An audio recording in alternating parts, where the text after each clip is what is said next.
오늘 이 시간에는 우리 산자와 죽은 자라는 제목 가지고서 우리 같이 말씀 나눌 수 있는 귀중한 축복의 시간이 됐으면 좋겠습니다. 인자가 많은 고난을 받고 버림받아 죽임을 당할 것이다. 또 사흘 만에 살아나야 할 것이다. 이것을 예수님께서 드러내놓고 말씀하시니라 그랬습니다.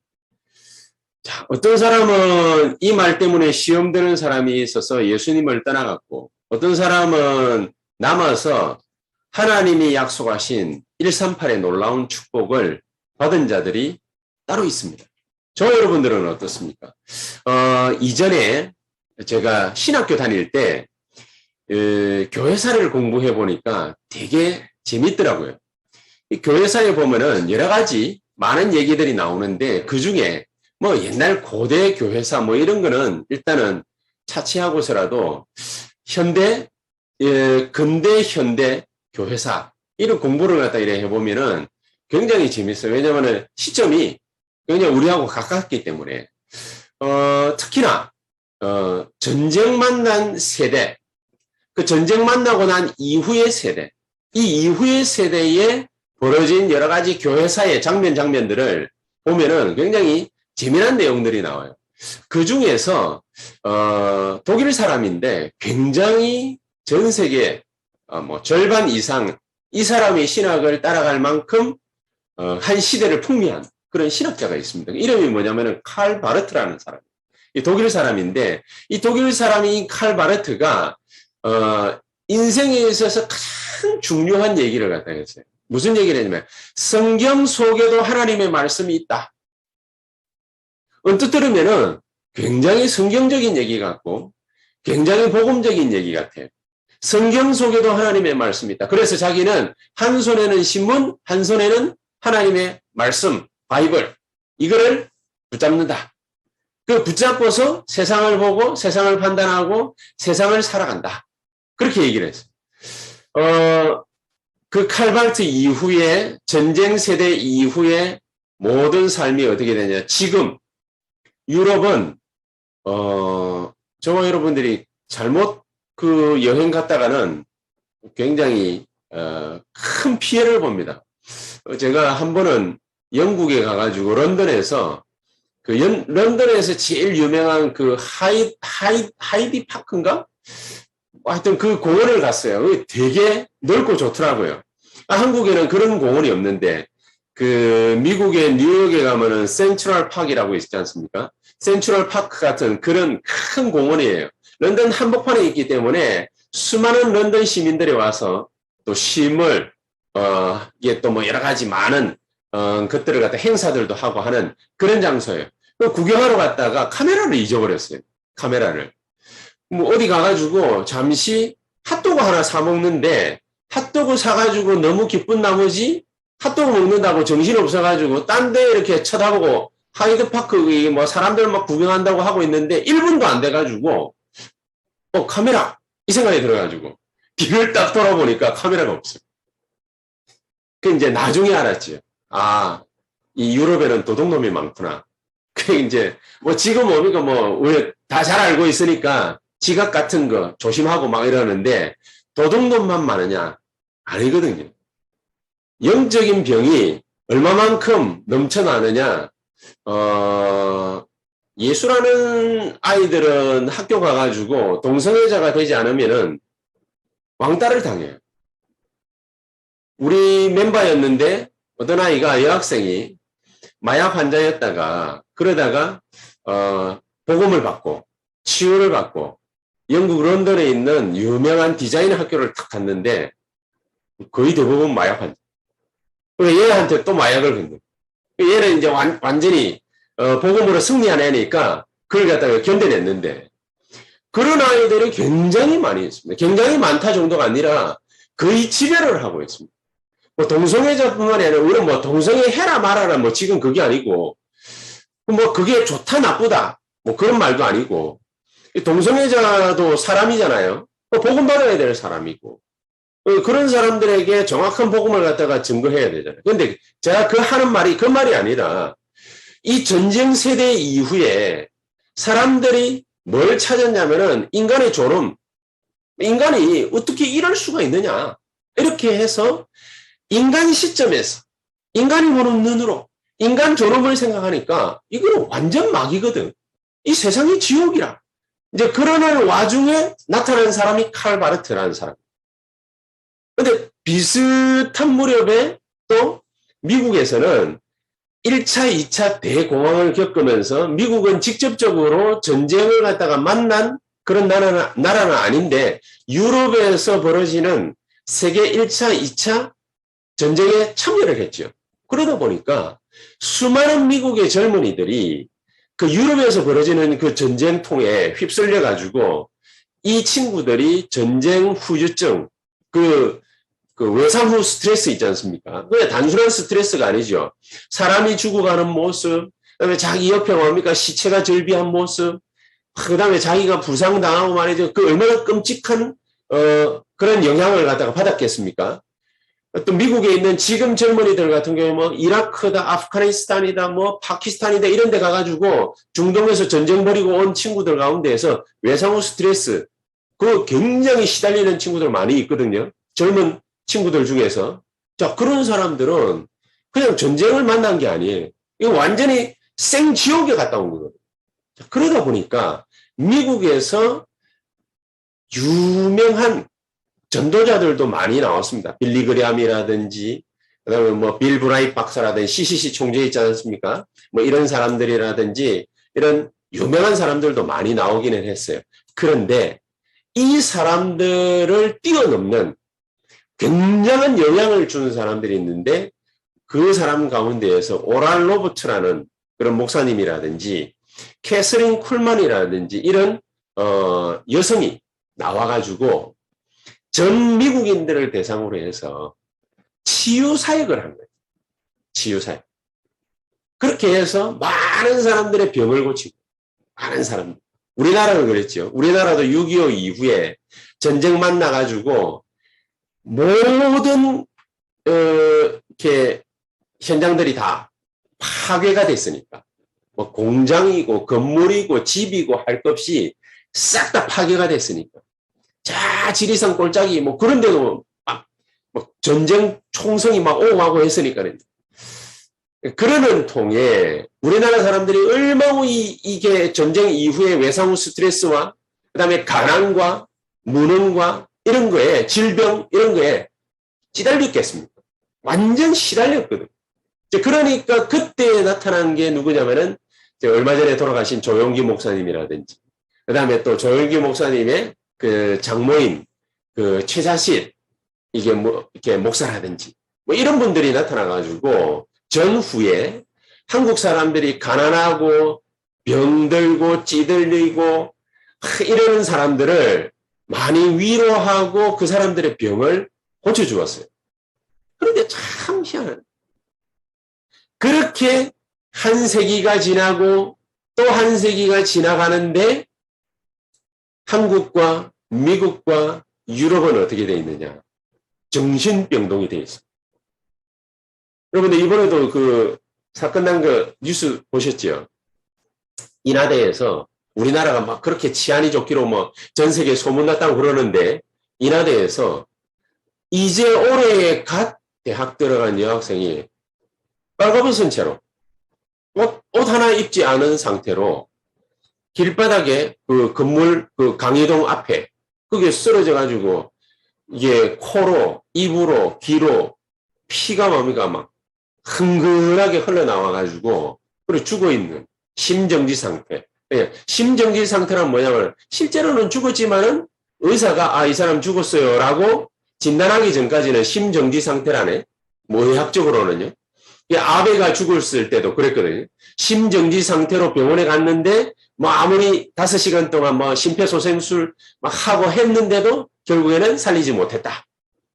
뭐 이미 죽은 건데 사실은 참 이런 일들이 이런 꿈 같은 얘기들이 이런 영화에서나 나올 법한 이런 사건들이 왜 이렇게 심각하게 심심하면 한 번씩 나와가지고 터져서 이렇게 사람들을 힘들게 하느냐. 미국은요. 아예 저 여러분들은 미국 갈 생각 아예 하시지 마세요. 뭐 관광 가도 밤 8시 이후에 어디 길거리를 돌아다닌다, 뭐 어디 공원을 간다, 끔끔한 밤에 어디를 돌아다닌다, 절대 그러면 안 돼. 진짜 아주 심각해요. 저는 뭣도 모르고 15년 전에 브라질 가가지고요. 밤에 막 전도한다고 막 길거리 막 헤매고 돌아다니고 막 그랬거든요. 안 죽은 게 다행이라. 브라질에서. 안 죽은 게 다행이에요. 진짜 심각한 건데 나는 그 정도로 심각할 거라고 생각을 못 했거든요. 그래, 내가 막 돌아다니다가 저녁 8시, 9시 넘어가지고 들어오니까 선교사님이 미쳤냐고 내보고. 막 그렇게 할 정도로. 자, 이런 지구 상황이 이런 상태를 맞이했습니다. 우리 후대들이 정신병동 속에서 살아가야 되는 그런 판이 되어버렸습니다. 왜 이렇게 될 수밖에 없었겠습니까? 자, 이런 막 캐서린 쿨만, 오랄 로버트, 조용기 목사님 막 이런 사람들이 사람들 위로하고 병 고쳐주고 가난에서 탈출시켜주고 오만것 때만거 다 했는데 오늘 예수님께서도 오늘 본문 가운데 마가복음 8장 31절에 38절에 예수님께서도 이제 요 말씀하시기 이전에 그때까지 뭐 하시고 계시냐면은 사람들이요 병들고 찌들고 가난하고 귀신 들리고 막 이러니까 이런 사람들이 막 나와가지고 예수님 보고 고쳐달라고 그러거든. 그러니까 예수님도 그 사람들은 너무 불쌍히 여기시고 그 사람들을 고쳐주고 쉴 틈이 없어.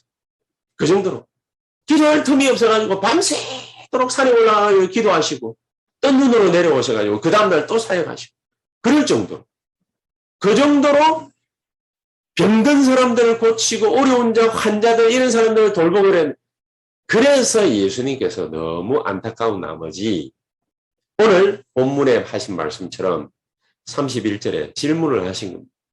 사람들이 나를 누구라며 너희는 나를 누구라느냐. 마태복음 16장 13절에 15절에 그 질문을 하신 거예요. 예수님께서 그 질문을 다 하셨는데 아무도 대답을 못. 아무도. 제자들 가운데서도 아무도 대답을 못.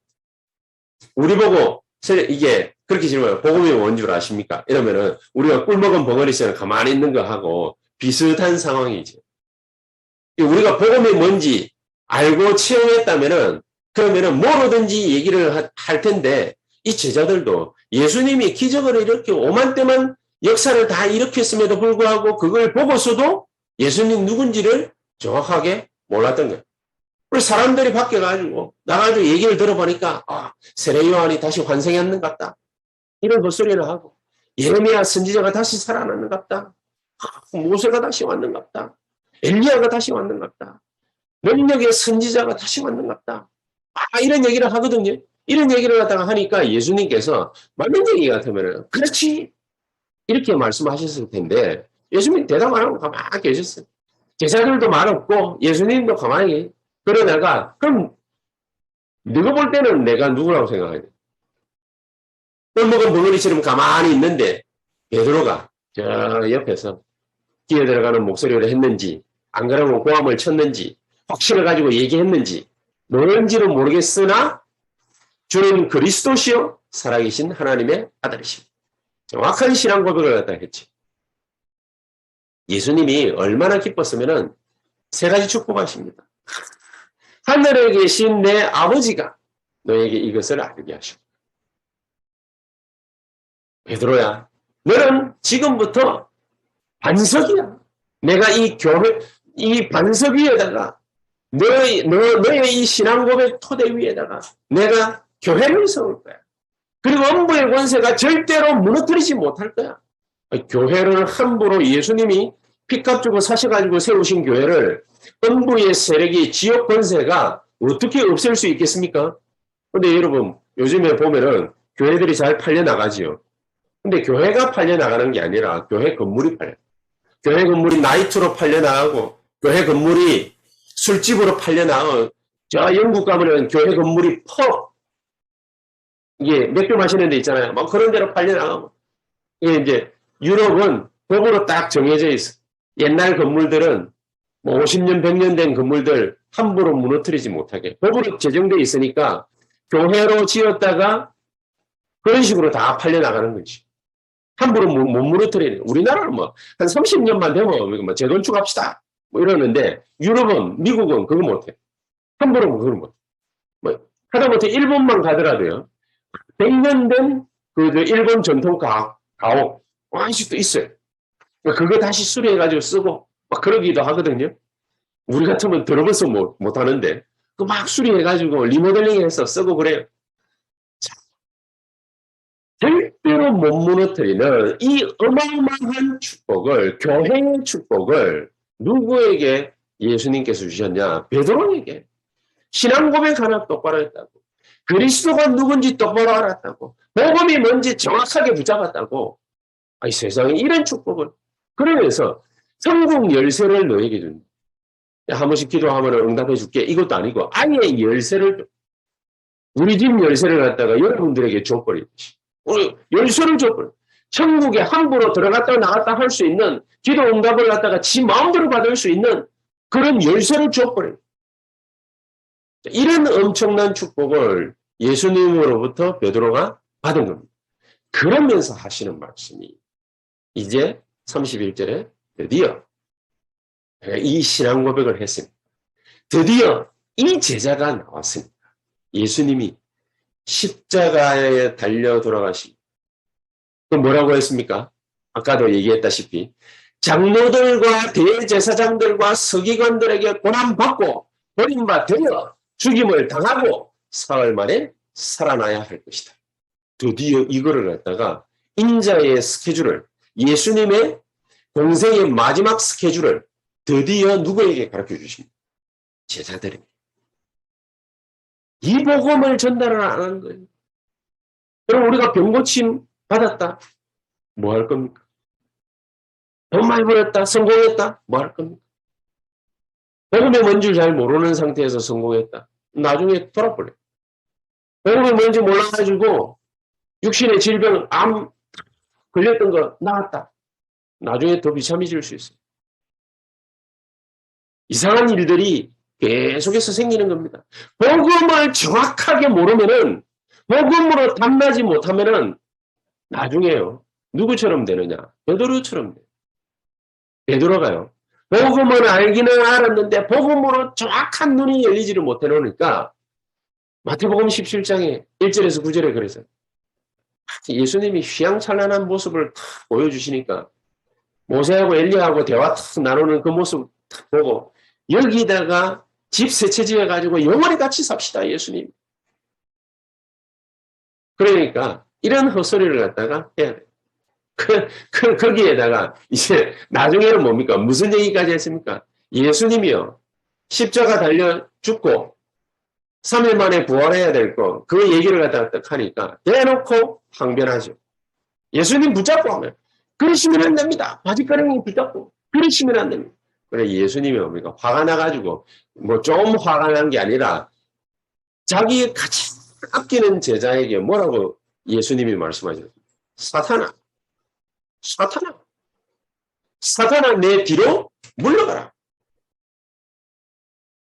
여러분 미국과 유럽 교회가 또 남미 교회가 온 세계 교회가 가난하고 무능하고 질병으로 시달리고 어렵고 상황이 너무 힘들고 무거운 인생을 살아가니까 이 사람들 위로하고 병 고쳐주고 가난에서 탈출시켜주고 모든 것 다 해서 어린아이들 성공시키게 교육하고 다 했어요. 다 해놓으니까 마귀가 이것을 딱 눈치채고 우리가 지금 말하고 있는 이 3단체 있죠. 본격적으로 들고 나왔어요. 뭘 본격적으로 들고 나왔냐. 가난에서 탈출시키는 절대적인 방법 들고 나왔어요. 부자된 네 모습을 상상해라. 오로지 육신 덩어리라. 성공하는 것만 생각해라. 복음, 하나님 없어요. 우리 인생이 성공만 있습니까?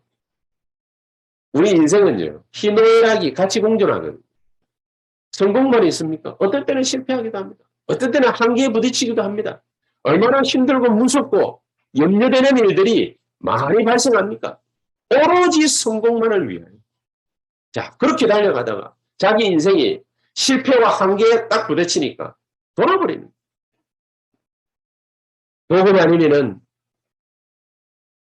이거를 이길 방법이 있겠습니까? 그리스도 말고는 이길 방법이 있겠습니까? 이거를 신비주의로 병 고친다고 해가지고 해결되겠습니까? 실컷 한국에서도 60년 동안 병 고쳐주었잖아요. 병 고침 받고 엉뚱한 데 가가지고 있어. 시달리니까 아무한테나 자기 그 문제 해결해 줄 사람 찾아서 하는 거예요. 예수님께서 얼마나 답답해요. 병자도 나오고 귀신 들린 자도 나오고 어려운 자도 나오고 그렇게 나오니까 답답한 마음에 불쌍한 마음에 예수님이 막 고쳐주지만은 실제로 예수님의 마음은 예수님이 원하시는 거는 어디에 있느냐? 얘네들이 내가 진짜로 누군지 알까? 복음이 진짜로 뭔지 알까? 복음의 위대함이 어느 정도인지 알까? 순수하게 복음만을 추구할 때에 우리 인생에 다가오는 엄청난 하나님의 비밀, 이거 알까? 고린도전서 3장 16절에 우리 몸이 하나님의 성전인 것과 그랬거든요. 요한복음 14장 16절 17절에 우리 안에 들어오신 예수 그리스도께서는 성령으로 영원히 우리와 함께 있겠다. 약속하셨거든요. 이게 뭔지를 알까? 이게 뭔지를. 요한복음 16장 13절에 내가 과거의 공생의 기간 동안에 가르쳐준 모든 것을 생각나게 하실 것이다.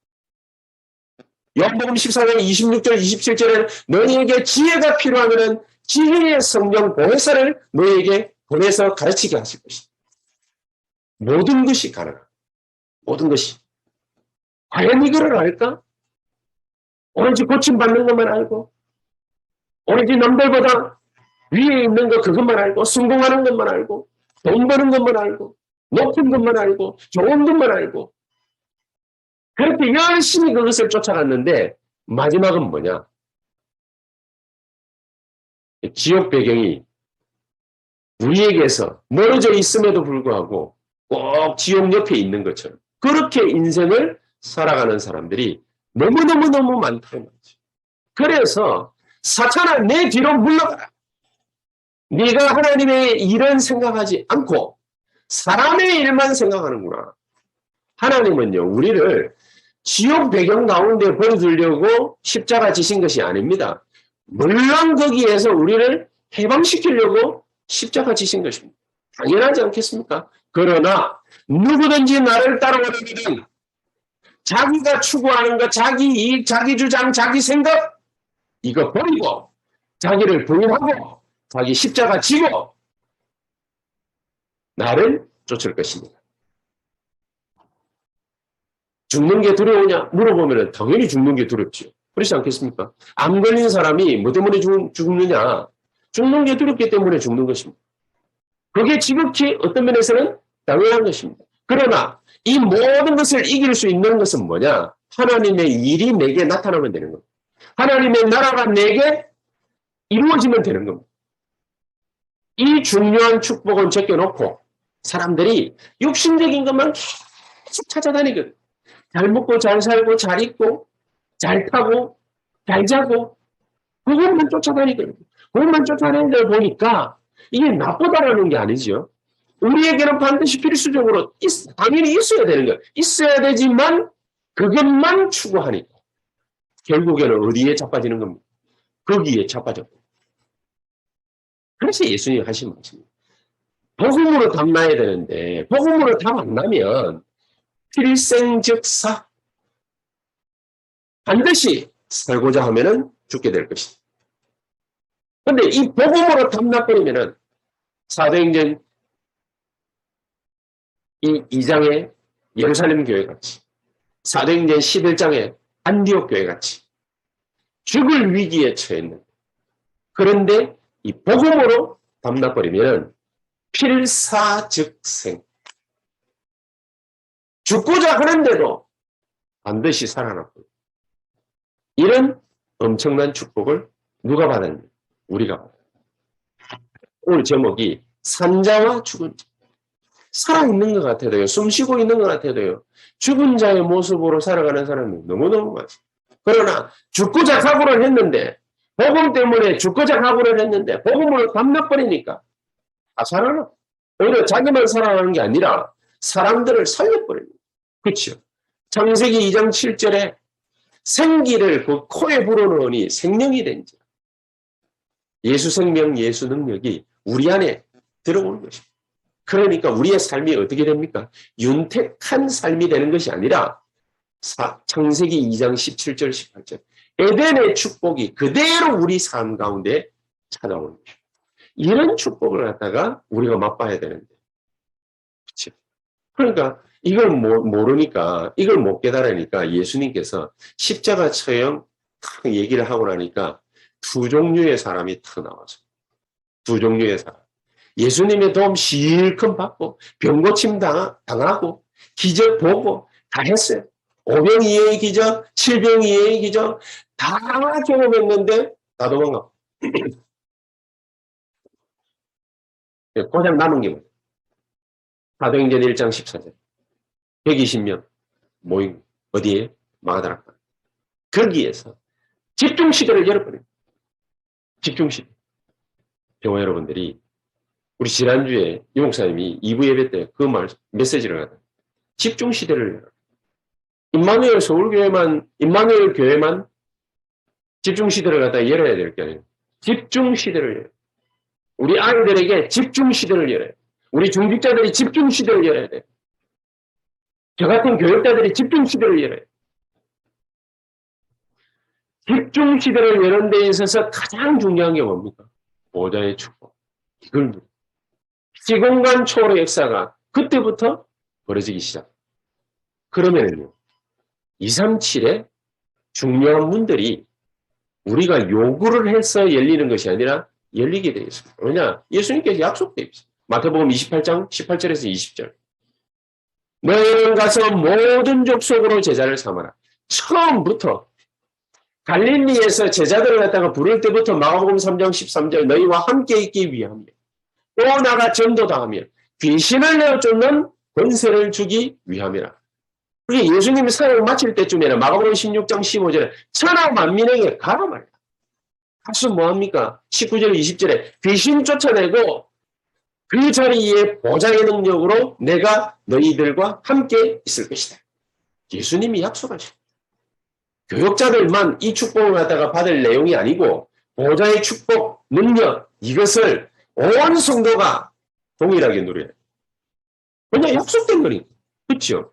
하나님이 천하 만민에게 가고 모든 족속으로 제자 삼을 만한 어마어마한 권세와 능력을 우리에게 주겠다고 하지 않았습니까?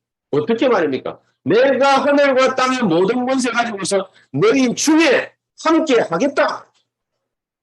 아니, 모든 총칼을 다 가지신 분이, 아니, 핵폭탄 드신 분이 나와 같이 계시면 어떻게 됩니까? 여러분, 미국의 대통령하고 러시아의 대통령하고 이런 대통령들은 항상 외국이든지 어디를 가더라도 자국 안에서도 움직일 때에 항상 들고 다니는 가방이 하나가 있어요. 그게 뭔 가방이죠? 핵탄두를 갖다가 버튼을 누를 수 있는 그 가방을 들고 다녀요. 그걸 들고 다니면서 만약에 자국에 위기가 왔다. 눌러버립니다. 예수님께서 하늘과 땅의 모든 권세를 가지고서 내가 너희와 함께 있겠다. 약속하셨고. 아니, 이 약속이 그냥 교역자들만 받아야 될 약속이냐? 아니거든요. 이 축복을 갖다가 다 알고 누리고 있으면은 우리 중직자들에게 하나님 주시는 축복이 뭡니까? 여기에 집중해야 돼요. 70제자 70지역 70나라. 우리 김선희 장로님이 좀 전에 기도하셨잖아요. 70제자 70지역 70나라. 이 중직자들에게만 하나님이 주시는 축복은 아니지만 중직자들이 대표적으로 받아야 되는 축복이 뭐냐? 70지역 70나라. 이 축복을 예비를 하시고 이 축복을 너희들만 갖고 있지 말고 누구에게 전달하라고요? 렘넌트에게.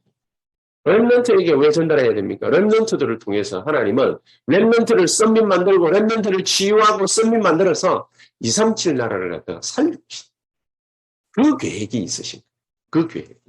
237 나라를 저와 여러분들과 특히 우리 렘넌트들을 통해서 237 나라를 살릴 수 있는 달란트를 주어버립니다. 이 달란트를 줘. 이 달란트를 주어서 그것을 찾게 만들어서 그것을 내 것으로 만들어서 하나님은 모든 사람들을 살려내는 237 나라를 살려 이것을 미리 응답으로 우리에게 준비하셨으니까 여기에 집중해라. 여기에 집중해라. 그래서 사도들과 중직자들과 렘넌트들은 미리 받을 응답에 집중을 해야 돼. 미리 받을 응답. 특히나 사도들에게는 미리 받을 응답을 미리 약속해놨어요. 미리. 마태복음 28장, 마가복음 16장, 요한복음 21장 15절 18절 약속 미리 해놨어요. 사도행전 1장 1절 3절 8절 미리 해놓고 이 어마어마한 사도들에게는 위에서 내리는 권세 있죠. 위에서 내리는 권세. 이 권세, 어마어마한 권세를 약속을 하십니다. 하늘과 땅의 모든 권세를 가지고서 내가 너와 함께 있겠다고 그랬습니다. 그리고 마가복음 16장 19절 20절에는 귀신을 내 이름으로 쫓아내고 그랬거든요. 귀신을 쫓아내는 이름을 가지고서 내가 너희와 함께 있겠다. 그러니까 병든 자들에게 손을 얹은 즉 나으리라. 그렇게 약속을 해요. 병든 자들을 고치는 게 주 일은 아니지만은 병든 자들에게 예수 이름 가지고 와서 손을 얹으니까 기도하니까 나으리라. 이 정도로 하나님이 우리와 함께 하시는 이 엄청난 권세, 축복을 주신 것이다. 이걸 어떻게 주시냐? 이 권세를 능력으로 사도행전 1장 1절, 3절, 8절 그리스도 하나님의 나라 오직 성령 이것만 붙잡으면은 모든 것이 다 통하도록 사도들이 이 어마어마한 축복을 주시죠. 저와 같은 이런 교육자들이 이런 엄청난 축복을 갖다가 받았는데 우리가 딴소리를 하고 다른 데 신경 쓰고 딴 마음을 먹고 다른 얘기하고 그러면은 저주를 받겠지. 재앙을 만나도 할 말이 없겠지. 근데 중요한 건 사도들에게만 이 축복을 주셨습니까? 아니지. 우리 전 성도님들 이 놀라운 축복이 하나부터 열까지 전부 체험되어지고 누려질 수 있게 되기를 주 예수의 이름으로 축복합니다. 자, 거기에다가 두 번째가 뭡니까? 이 중직자들, 특히 우리 교회의 장로님들, 안수집사님들, 우리 권사님 받아야 될 미리 응답을 하나님이 예비를 해놓고 우리를 부르셨다. 어떤 중직자가 응답을 받아야 되겠냐? 70제자의 놀라운 축복을 제일 먼저 받아라. 70제자. 70제자의 축복이라는 것이 무슨 말이냐? 70지역을 살릴 만큼 그만한 영향력을 하나님께서 주셨으니까 이 70지역 살릴 영향력을 가지고서 70제자의 응답을 받아라. 그러면은 뭐 설명이 더 필요하겠습니까? 설명이 필요 없어요. 어떻게 하면 되겠습니까? 여기에 24회. 하나님이 70제자, 70지역, 70나라에 영향 줄 만한 축복을 주겠다 약속해 놨는데 미리 예비되어져 있다라고 약속이 되어져 있는데 우리가 아무것도 안 찾고 신경도 안 쓴다? 그러면 그 축복, 그 응답 올 리가 있겠습니까? 이것부터 찾아내라. 하나님, 내가 70제자, 70지역, 70나라의 축복과 응답을 받았다고 그랬는데 나는 이 축복을 어디서 받아야 됩니까? 어떻게 받아야 됩니까? 이게 뭡니까? 어떤 축복을 받아야 됩니까? 한번 집중해 보시기를 바랍니다. 내가 받아야 될 축복이 도대체 어떤 축복인지 집중해 보시기를 바랍니다. 그냥 먹고 사는 것을 위해서 지금까지 열심히 살아왔는데 내가 진짜로 이 현장에서 70제자, 70지역, 70나라 축복을 받으려면 하나님 어떻게 해야 됩니까? 그거를 놓고 24 한번 해보시고 24 어렵지 않은 것이 관심만 있습니다. 관심만. 제가 젊었을 때에 운동을 좋아하니까 이게 옛날에는요 뭐 별로 이렇게 크게 돈 없을 때는 전도사 시절에는 신학교 다닐 때는 막 친구들하고 어울려가지고 주로 뭐 했냐면은 돈 안 드는 운동.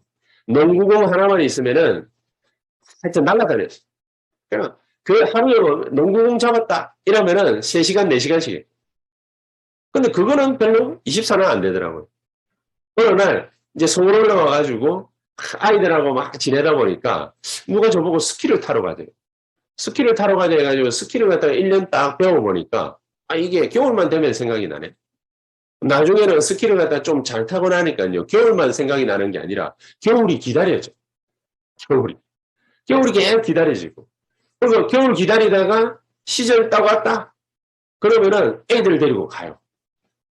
나중에는 어떻게 했냐. 내 혼자서 타는 게 그렇게 즐겁지 않다는 걸 알고 이제 다른 애들한테 제가 가진 기술을 가르쳐 주기 시작.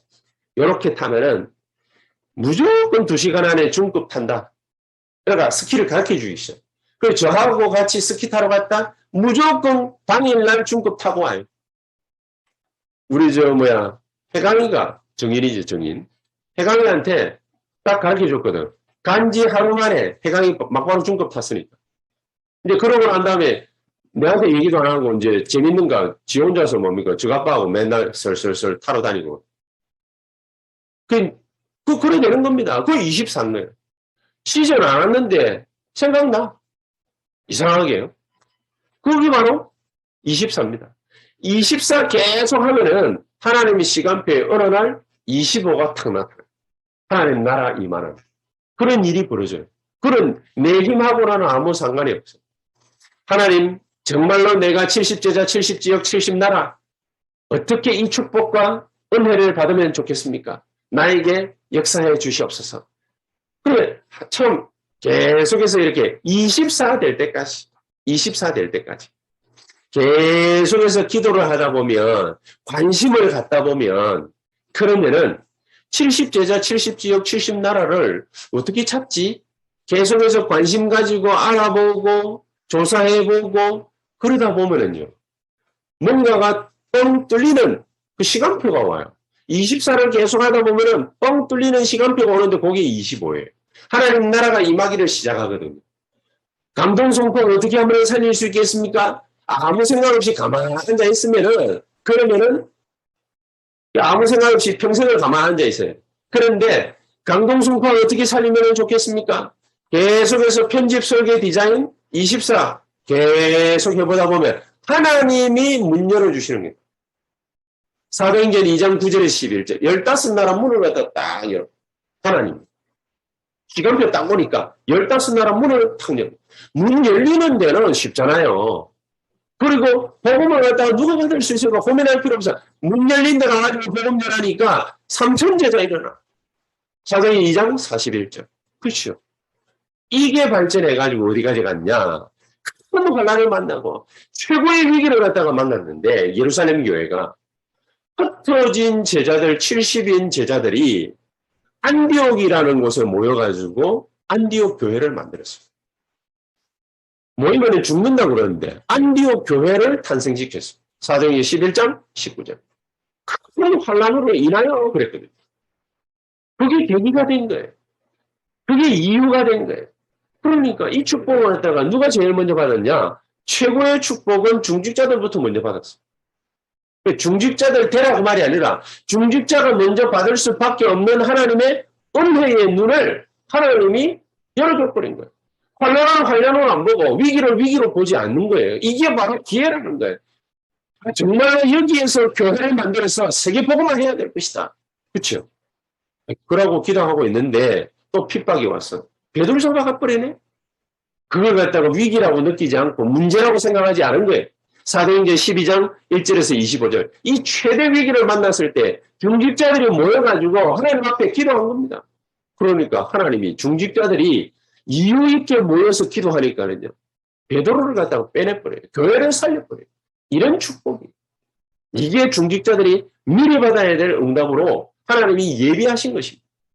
그럼 위기가 오면은 이걸 갖다가 도대체 어떻게 극복해야 되지? 이게 아니라 이 환난과 위기는요. 전부 기회가 되는 것이다.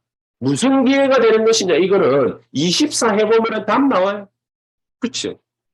교회를 세워야 되는 거구나. 답 나온 거예요. 그렇지? 이런 사람들이 모여가지고 사도행전 13장 1절에서 4절 성교를 준비해요. 성교를 준비하려고 성령인도 받으려고 막 기도를 갖다 했더니 답 근데 하나님 무슨 답을 딱 줬냐? 가는 곳마다 든든한 축복을 받을 중직자부터 먼저 세우는 거다. 이 답을 든든한 축복받을 중직자부터 먼저 세워놓는 거다. 그리고 주의 종도를 파송하는 거다. 이 답을 안디옥 교회가 확실하게 내고 같은 거다. 그러니까 사도행전 16장, 17장, 18장, 19장 모든 곳에서 중직자들부터 먼저 썼어요. 그치? 제1차, 2차, 3차 선교 여행을 갔다가 바울이 다니는 동안에 전도를 열심히 한 것이 아니라 가는 곳에서 든든히 축복받을 중직자들부터 먼저 세운 거예요. 하나님, 내가 이 지역을 정말로 감당할 수 있을 만한 중직자가 되게 하옵소서. 이게 저와 여러분들의 기도가 돼야 됩니다. 그렇지 않겠습니까? 그래야 하나님이 누구를 보내주시느냐. 말씀을 증거할 그 지역을 복음화할 일꾼을 파송시켜 주시는 거죠. 약속된 거기 때문에 이 응답을 받는 저와 여러분들 되시기를 주 예수의 이름으로 축복합니다. 반드시 받아야 돼요. 아멘상이라서 뭐 아멘 하는지 안 하는지 알 수는 없고 거기에다가 사도들이 받고 중직자들이 받은 이 축복이 누구에게 전달돼야 됩니까? 렘넌트들. 이거는 미리 받을 응답이라고 성경 안에 쓰여놨습니다. 사도행전 17장 1절에서 3절 당위성을 얘기를 했지 않습니까? 무슨 당위성 말입니까? 렘넌트들이 곧 미래라. 그래서 바울은요 다른 데 안 가고 회당부터 먼저 파고들어요. 거기에서 만나는 렘넌트에게 또 렘넌트의 부모들에게 뭐를 갖다가 얘기를 했냐? 왜 세계를 살려야 되느냐? 왜 세상을 살려야 되느냐? 왜 이웃을 살려야 되느냐? 왜 교회를 살려야 되느냐? 뭐 때문에 오직 예수 해야 되느냐? 뭐 때문에 십자가를 얘기해야 되느냐? 무엇 때문에 부활을 얘기해야 되느냐? 이것을 안 붙잡으면 안 되는 이유 확실하게 있습니다. 그리고 당위성은 그걸 갖다가 정확하게 설명을 하다. 안 그러면은 무슨 일이 벌어진다? 우리가 서론에도 얘기했듯이 정신병자들이 막 걱정합니다. 이거 제대로 우리 렘넌트들에게 설명되어 있지 않으면은 큰일 나는 일입니다. 그래서 사도행 18장 1절에서 4절 특히 4절에 안식일마다 우리 렘넌트들에게 뭐가 전달되어야 되나? 예배와 기도가 뭔지 정확하게 전달돼요. 예배드려야 된다, 기도해야 된다. 그래가지고는 렘넌트가 절대로 살아날 수 없습니다. 유대인들은 얼마만큼 예배를 보였는지 저와 여러분들 잘 알고 계시지 않습니까? 부모님들하고 달란트 개발하려고요. 미쳤더랬어요. 부모님들하고. 아예 6월절, 오순절, 수장절, 절기 때문에, 세절기 때문에는 텐트 쳐놓고 거기에서 생활을 했다는 거랍니다. 그 정도로 예배를 갖다가 보인 거예요. 거기에서 진짜 얘가 발견한 달란트와 더불어서 달란트 개발해서 이게 진짜가 되도록 전문성 갖출 수 있도록 전문가들 붙여주는 거예요. 어디 가가지고? 회당 가가지고. 회당에 갔어. 이 전문가들 붙여줘가 인턴십 하는 거예요. 그렇게 해서 전문성 딱 가지고 어디를 가는가? 현장에 그냥 갑니까? 거기에서도 현장에서 든든하게 써가지고 있는 그런 사람들을 연결을 그게 바로 그 역할을 하는 게 로지입니다. 로지. 유대인들은요. 이렇게 달란트 개발하고 회당으로 연결시키고 로지로 연결시키고 이걸 갖다가 인생 프로그램을 쫙 세워놓습니다. 거기에서 완전히 놓쳐버린 게 뭐냐? 예배와 기도. 예배는 곧 복음이죠. 복음과 기도를 완전히 놓쳐버려. 그것만 놓쳤냐? 전도를 완전히 놓쳐버려. 그래서 하나님은 우리에게 예배와 기도와 전도 이것을 반드시 붙잡도록 우리 렘넌트들에게 전달되도록 하나님은 역사하시겠다 말씀하신 거죠. 그래서 19장 8절에 하나님의 나라 이 얘기를 갖다가 정확하게 렘넌트들이 진짜 응답을 받아야지 가짜 응답을 갖다가 자꾸 받으면 안 되거든요. 그럼 유럽에서, 미국에서, 전 세계에서 문제란 거, 그럼 다 이유가 뭐 때문이냐? 이게 진짜 응답인 줄 알고 받았더니 싸그리 다 가짜 응답이라. 자기가 이게 뭐 가난에서 벗어났다, 뭐 질병에서 벗어났다, 다 그렇게 됐는데, 자기가 성공했다, 다 진짜인 줄 알았는데, 이게 진짜가 아니라 성공한 거 가지고 세상 심부름하고, 자기가 세상에서 성공한 거, 돈 번 거 가지고 마귀 심부름하고, 이래 돼버려요. 그게 뭐 때문이냐? 복음 못 깨달아. 하나님의 나라가 그래서 우리에게 절대적으로 임해야 되는 것이다. 이 하나님의 나라가 우리에게 임하지 않으면은 큰일 나는 것이죠. 큰일 납니다. 그래서 결론입니다. 이제는 우리가 현장 살리고 교회 살리는 그런 시대를 확실하게 열어야 되겠는데 어떻게 여느냐?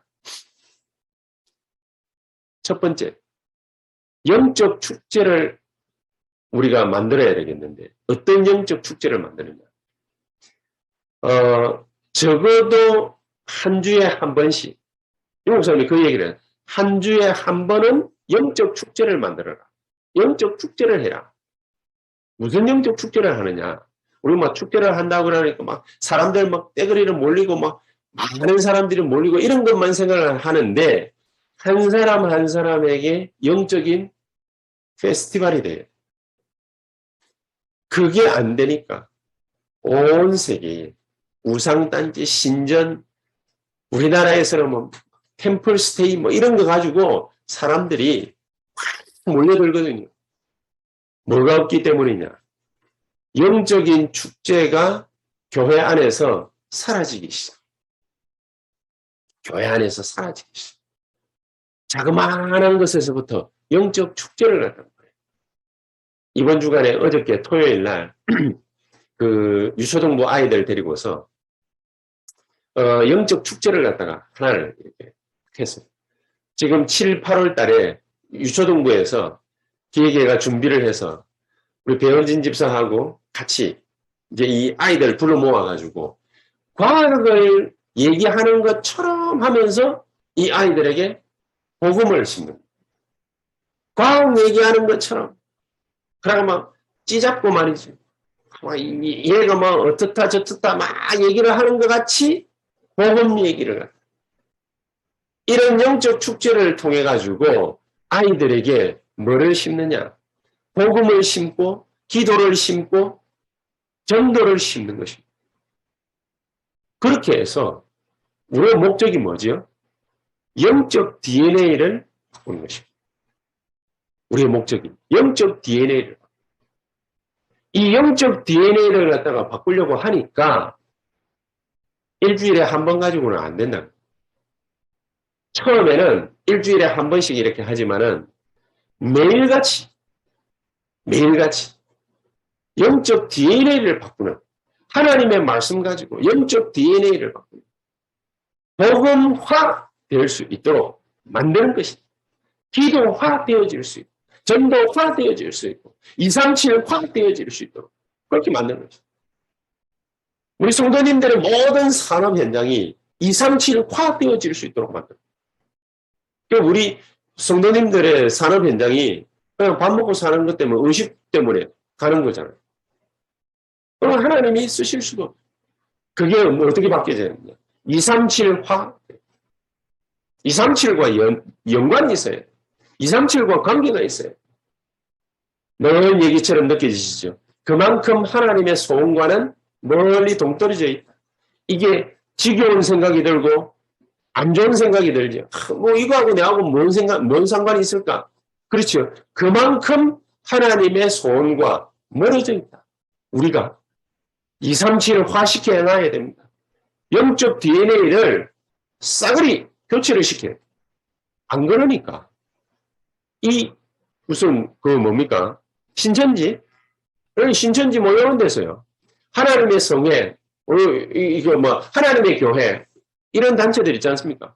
여기에서 매일같이 아픈 사람들, 병든 사람들, 문제 만난 사람들 찾아가가지고 계속해서 메시지 주고 건드리는. 우리는 아무것도 안 하는데. 저와 여러분들은 기껏 뭐 하느냐. 은혜 받으려고 새벽에 한번 새벽기도 한번 참석하기도 힘든데 은혜 받으려고 수요일에 한번 참석하는 그것도 겨우 참석하는데 얘들은 이단 사이비 단체인데도 그런데도 매일 그리고 메시지 주고 병든 사람들 건드리고 이 일을 하는 거예요. 왜? 뭐 때문에 그 사람들이 그 일을 하는데 우리가 꼼짝 못하느냐. 우리가 할 생각을 안 해요. 우리가 할 생각을 못하는 하나님은요 우리에게 이 모든 것을 다 뛰어넘는 엄청난 축복을 갖다가 주셨는데 우리가 그거를 모르고 있는 이런 축복을 저와 여러분들이 반드시 받아야 돼요. 그래서 하나님의 놀라운 계획이 저와 여러분들의 삶 속에 일어날 수 있게 되기를 주 예수 이름으로 축복합니다. 기도하십시다. 하나님 감사합니다. 성령으로 우리에게 역사